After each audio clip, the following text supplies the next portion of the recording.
Jacques, and all these other fellows who dabbled in Egyptology.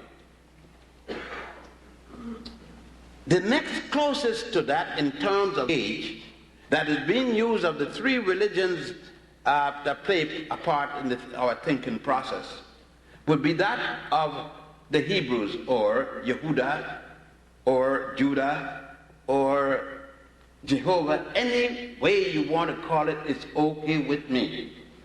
I am not worried about semantics today.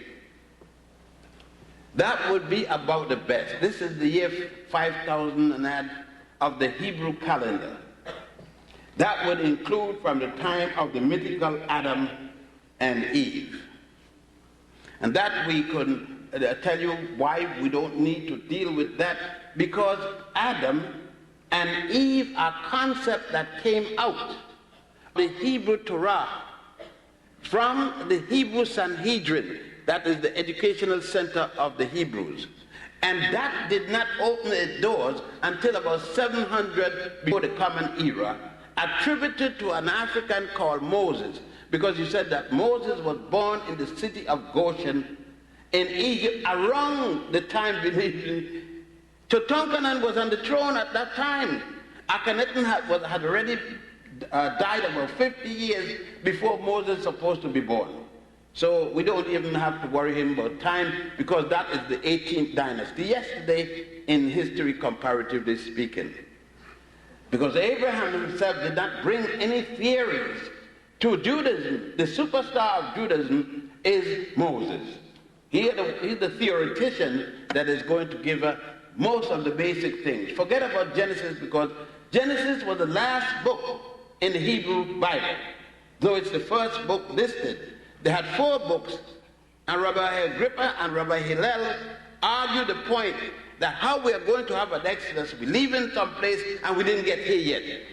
So he added a book called Genesis, beginning. Okay. The second book in terms of this, in the timeline, would be Christianity, coming approximately 1992 years ago, minus 4. Because the Christians forget to put the 4 years that Justinian dropped when he had the Ethiopian Etba to reform the calendar so that it would jump in the proper Jubilee year. They had to chop off 4 years. So sorry for you, instead of Jesus being 33, he's in fact 37. So, but I know that's going to mess up the Masonic brothers. You will not have 33 degrees anymore. You will have to add 4 more to make it 37. And now you'll have a lot of trouble with St. John's Day or any other such days. That will take care of that. Islam, the youngest of the 3, those 3. Christianity, Judaism, Christianity, Islam. Islam is the baby of the 3 in terms of years. You see, we talk a lot and we wishfully want things to be what we want it to be, and we make it that way. Because we seem to forget that Muhammad, M-O-H-A-M-E-T, not M-A-D, no M-E-D. Muhammad ibn Abdullah, the grandson of an Ethiopian woman, member of the Chorus people, a tribe as some people prefer to say.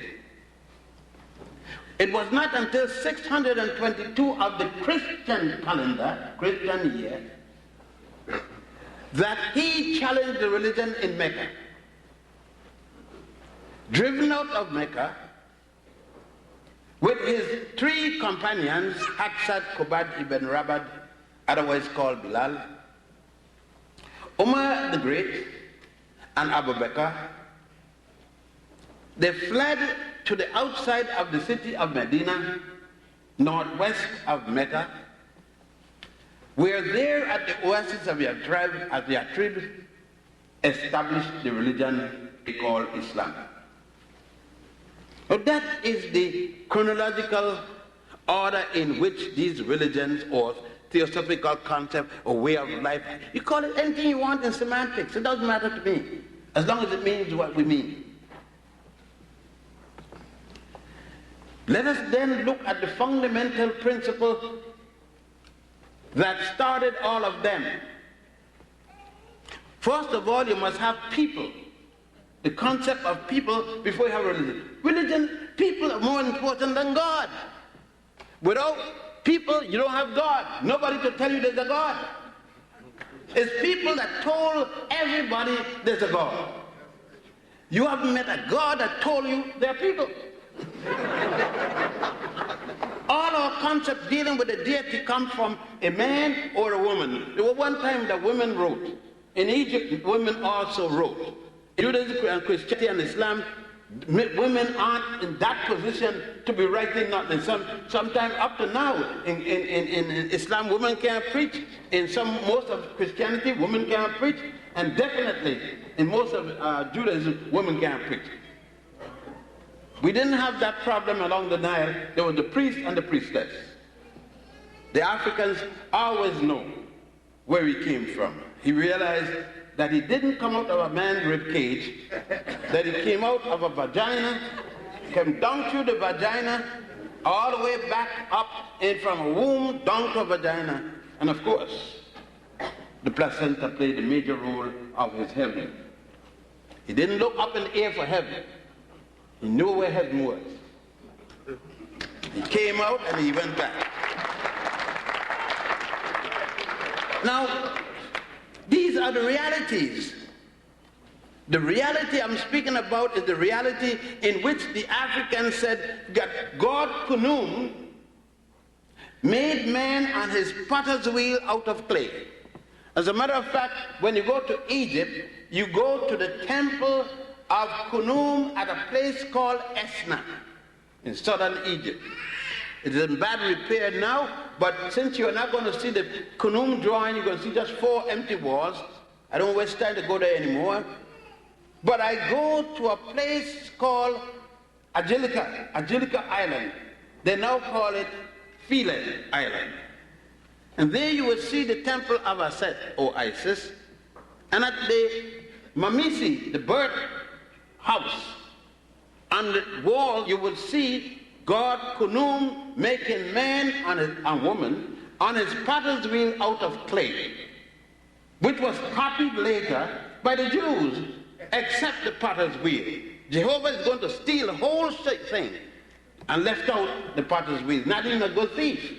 He forgot the wheel and kept only the clay and something. That's why his people are messing up all the time, because they missed the way they should have been made with the potter's wheel. Of course, God, Ptah, is the God in charge of making gods. Kunum made man with 2 spirits. See, when Jehovah, Jesus and Allah was taking over the daddy's work, poor fellows didn't write down the thing correctly, because they forgot that man has 2 spirits, 2 souls, according to the first teaching. The heart soul, which stays with the body, or the cat, the heart soul being the cat. That, when the man died, it stood with his soul according to the ancient teaching. But his back, the spirit soul, the mind, intelligence, went on to the next world to pursue goddess Ma'at, justice, the African woman. Always justice, goodness, everything that it makes for a peaceful relation is symbolized by the goddess, the woman. That is right. I mean, it should be that. Some fellows don't understand that came from woman. They thought they come from man, but that's all right. That's why they still got the rumor going. I made a baby last night. When you made a baby last night? He passed a baby. Your scrotum don't have no babies. It got some sperm, and some of the sperms are sick. You all can't make, some of you can't make nothing. So I don't know what you're talking about. Babies are made in women only, not even homosexual male. They're trying, but they haven't been successful, even with the operation. Now let's get it straight. We need to get things very clear before we leave. Now,